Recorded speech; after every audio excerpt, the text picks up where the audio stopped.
sige. Ito po, Silhouette Studio. Okay. Ayun yung itsura. Yes. Nada-download yan? Or Yes po, downloadable online po siya sa Google. ano pong ita-type namin sa website? Silhouette Studio po.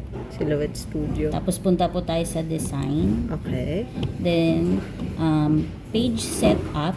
Okay. Kapag A4 size po yung piprintan nyo, yung media size, kailangan po A4. Yan. And then, sa print and cut, kasi printed po yung ikakat nyo, lagi pong naka-on ang registration marks. And then, pwede nyo ma-max yung size. Sagad nyo lang po yung length at saka inset sa left side. Then, yung thickness, sagad nyo sa Ano right yung side. Saan yung Para thickness? kumapal lang po ito. Ah, okay, okay. Yan. Tapos, magpapasok na po tayo ng file merge. Then, ito po yung naka-PNG file. Transparent background. Opo. Okay. Ayan, basic.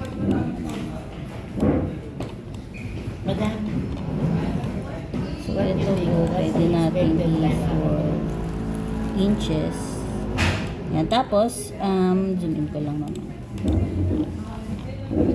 Ah, yun, may number rin pala sa gilid, yung taas. Opo, yan. Makikita nyo po pag pinalitan natin siya. Ah, dyan pwedeng palitan rin for...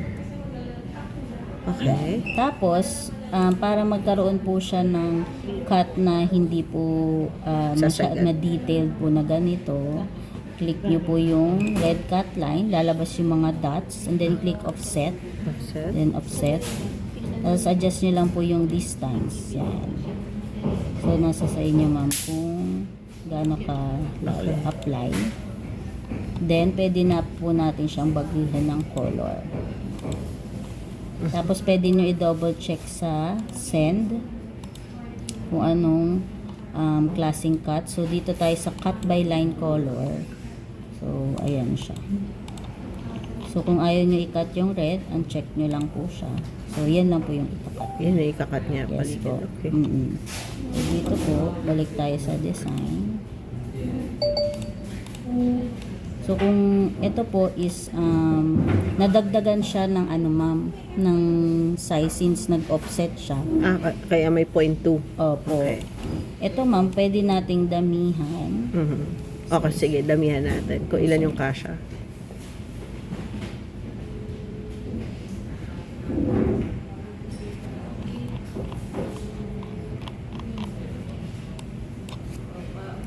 Kasi pag hinabaan. Hindi, igaganon, di ba? I-rotate niya. Baka kasha. Baka masukay nga po yata na ano. Sagad na pala yung red line doon sa ano, no? Opo. Isip ko kung mas okay ang ano. Magkano yung plastic bag na Ay, medium? shucks. Kailangan. Mas maganda pala ma'am, ano, naka-ano siya. Naka... Group. Para pagka nagmo-move kayo, yung cut line niya, hindi gumagalaw. So, pwede niyo yan ma'am i-group.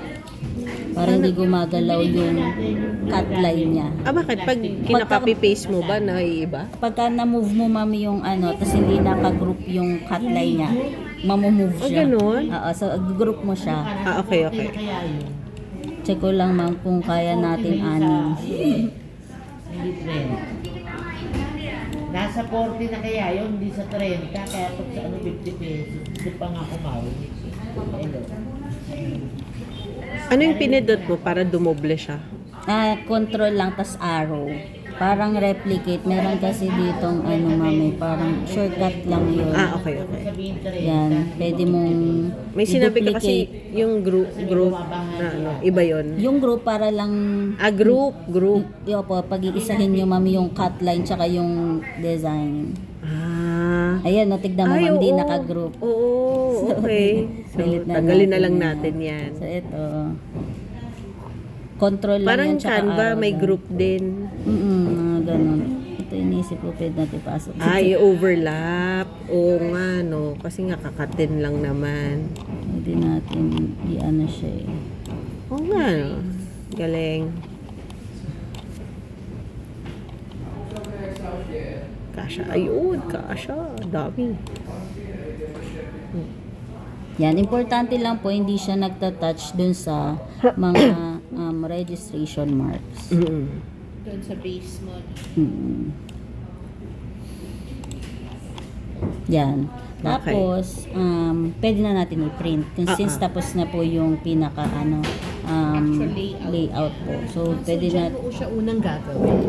opo, mas maganda dito, ma'am, para makuha nyo po yung, Yung actual na mismo na sukat, Opo, print mo, tapos diretso dito. Kasi tinanong ko siya kanya, paano ko ilalagay ko na sa A4 dun sa Canva? Sabi niya, mas maganda yung ganyan. Which is totoo. so, ito po, file, pagka magpiprint, ang lagi nyo i-double check, pare-parehas naka A4. So, isa na po yung sinet natin dito, media size A4. And then, sa file print page setup, yan, A4 din. Then, sa file print. Dito sa file print, ito na rin po yung pinaka-printer nyo po. So, pag kinlik nyo po ito, Yung grid niya. ito po yung printer nyo. Wala siyang kable? Wi-Fi, ano siya? Wi-Fi po ito. Printer muna Opo, kasi. sa printer po muna. Printer muna tayo. Tapos, preferences, yan, dito nyo makikita yung A4 settings ng printer. Tsaka dito nyo mababago yung quality ng print. Yan, naka-high. Ano bang piprinta natin? Glossy mo? Glossy. Glossy na lang. Glossy So, po. ganda glossy. Yan, tapos, Pigment ink yan, no? pigment po.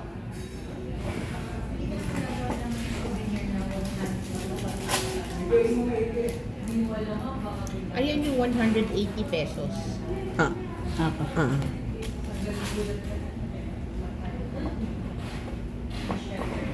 Walang available na ganyan na Epson. Epson? Na brand? Epson? Oo, yan, na ganyan. Ay, ito. Oo. Sold out ngayon, ma'am. Dami nga niyang color eh. Yun na nga 6 colors. Yan talaga sana pag maganda, magsisave, ma'am. kunyari sa can. CMYK, tapos Oh, Light cyan, light magenta. So, kung kunyari sa Canva ko ano yan, kunyari yung print, ipiprint ko from Canva. Di ba meron yung 3 colors, 4 colors. So, hanggang 4 colors lang yung sa Canva eh. Canva? Parang 3 colors, 4 colors po. hindi ko rin alam yun. Hindi, meron yun na ano eh, papapiliin ka kung paano niya ipiprint eh. Kung 3 colors, oo. Hindi ko alam yun. Pagka ikakat mo siya, ma'am, kailangan sa design, dito talaga sa Silhouette Studio. Okay. Kasi need niya yung yung registration Yung marks. guidelines and Opo. everything. Pag wala nun, ma'am, hindi niya makakat. Tsaka baka medyo kaitim ang konti. Nakakaitim. So laging every time na alam kong gagamitin ko to, dito talaga sa app, dito sa Software ng Silhouette. Yes po. Pwede ka mag-layout, ma'am, ng design mo from Canva, pero dito mo pa rin siya ipapasok. Tapos igaganyan na lang. Opo. Sige, sige. Tapos, dito naman tayo magbe-base dun sa cut. So, ang gusto nyong cut sa isang A4, ito, pinipil lang. Or gusto nyo individual na Hindi, mas nakadaya. mas madali kasi yung pinipil. Pinipil. Okay. Kasi kapag ka ika-cut, parang yung katulad nung gagawa ko ulit ng Mag-aano na tayo po. didiinan mo siya. Yes, mag-a-adjust tayo nung blade depth tsaka yung pressure. So, magdedepende yun kung matalim pa yung blade or hindi na. So, yung sa amin, medyo hindi na. So, mataas po yung namin, blade depth. So, kayo pwede kayo mag-start sa 1. So, ito ma'am, yung block yung ikakat natin. Second floor lang. Naka-part na kayo? Meron dito ma'am, gusto mo bang preset. Mga preset na setting. Okay. So, kuwari sticker. Sticker. Meron dito sticker paper. Nandiyan na rin sa app. Okay. Nagpapademo kami. Vinyl. Ano yung vinyl lang sabi mo, di ba? Opo. Ayan, katulad nito, sticker paper na white. Yan. Ganun lang. Pwedeng yan yung preset, ma'am, pero mag-a-adjust pa rin kayo dito sa force, pasi speed, blade depth. Ito yung pwede nyong galawin after nung preset. Okay. So, ito ma'am, yung blade kasi namin medyo Mapurol na. mapurol na. Ang cut, namin 3 na eh. Kiss cut lang yun. Tapos medyo makapal pa tong glossy na to. Ayan yung trial error pag later on na nakikita mo. Opo. Tapos yung force is nasa 20. Then yung speed. Pero pag bagong-bago pa, 1 lang doon sa Opo. blade depth. Tapos sa force. Depende sa material pa rin. Pwedeng sa blade depth 1 or 2. Depende sa thickness ng papel. Okay. So, ito ma'am, ang recommended speed is between 1 to 3. Okay. Pagka simple shape lang, pwede nyo bilisan. Pag maraming curve, babagalan nyo po. Kasi maraming curve to. Alright. Mga 3 lang po. Then passes 1, yan blade depth 3. So ito po yung setting po natin. So Parang pagkaganyan, gusto kong ituro ang paggawa dyan kasi magpiprint lang tayo, hindi ikaw tagagawa. Alam mo yon. sino po gagawa? Mga ano? Po yung pwesto niya dito, so nasa top left po siya. Ganun lang din po ang gagayahin ninyo. Ayun yung one. Okay. Yung cutting mat po, ano siya, included naman na po sa pagbili po ng machine. So ito po, sticky siya. Pag hindi na masyadong sticky, pwede nyo pong lagyan ng tape. Wait lang po. Tape. Tape lang. Masking tape. Para hindi, Ordinary masking. oo, para lang hindi gagalaw. Opo. Para hindi siya umangat na pwedeng madrag po siya habang nagkakat. Just to be safe. Yes po. Pero pag bago, madikit pa po yan. Kahit di nyo pa po i-tape, okay lang siya. Hindi na kabayan sa IoT. Sa mat. Para dumikit siya. May kasamang ganyan? Wala po. Separate po yan siya. Ang bright. Parang Yan. Tapos, ayan, nakasulat po dito is no media loaded. So, iluluload na natin siya. So, pag mag-load po kayo, meron pong ano dito, line. Yan, may arrow po. Yan, triangle. So, ilulusot nyo lang po ito. Tapos, makikita nyo po yung gulong na to and then itong gulong. Dito siya sa hindi sticky part ng mat dadaan. Then, yung up lang, yung arrow up. Touchscreen. Yes po. Tapos dito ma'am, lumabas na ready. Yan. Tapos, ang kiklik natin is yung send. Wait, saan yun? Sa baba. Apo, dito makikita ready. And then, ito yung setting natin. Yung black lang yung ikakat. And then, send. Yan. Kano katagal ang cutting usually?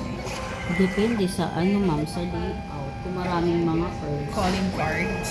Mabilis lang yan. Pag mga ano lang, pwede nyo bilisan. Ito 3 lang to. Speed 3. Pwede nyo taasan ma'am. Kapag mga simple shape lang na gano'n.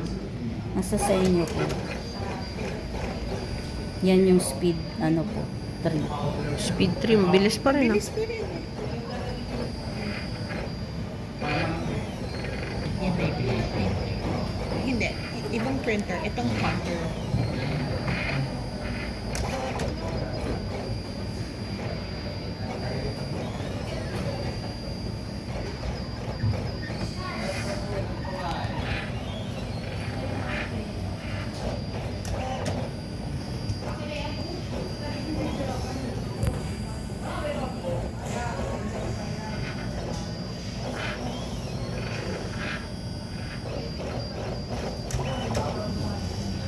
Bilis din pala.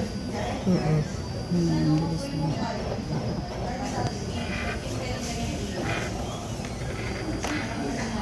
Nakapark na sila. Kaya lang, sabi niya, hinanap niya yung spare key niya para ma-lock niya from the outside. Hindi na nalak. Hindi, kasi pag lumabas ka, bukas yung driver's side, naka-start yung kotse. Ayan po, bago nyo po lagi to i-unload, lagi nyo i-check kung nag-cut na po. Kasi in case hindi po siya nag-cut, pwede natin siya i-send ulit. So, yan, hindi ko pa po ina-unload. Check ko lang po kung nag-cut na yung pinaka-sticker. Kasi sabi mo, purol na eh. Ayan. So, nag-cut na po siya. So, pwede na natin siya i-unload. In case hindi po siya nag-cut, i-press nyo lang yung send button ulit. Again. Opo. Oo. So, hindi naman kailangan i-adjust yung blade Nasa depth. sa iyo. Kung gusto nyo pong i-adjust, since para ang babaw ng cut niya, pwede nyo i-adjust. Para mas At least lumalim. nakalatag pa rin So, siya. nandun yung depth. Opo. Alright. Blade depth. Okay. Yan. Ilagay mo na. Oo. Pwede amin na ba? Opo, sir. Powder talaga. Powder. Kasi yung yung pagkakat. Okay. Ang dami yung tapos tatanggalin yung ibabaw. Hindi, parang pag gusto Nakita niya na po yung pinaka desk.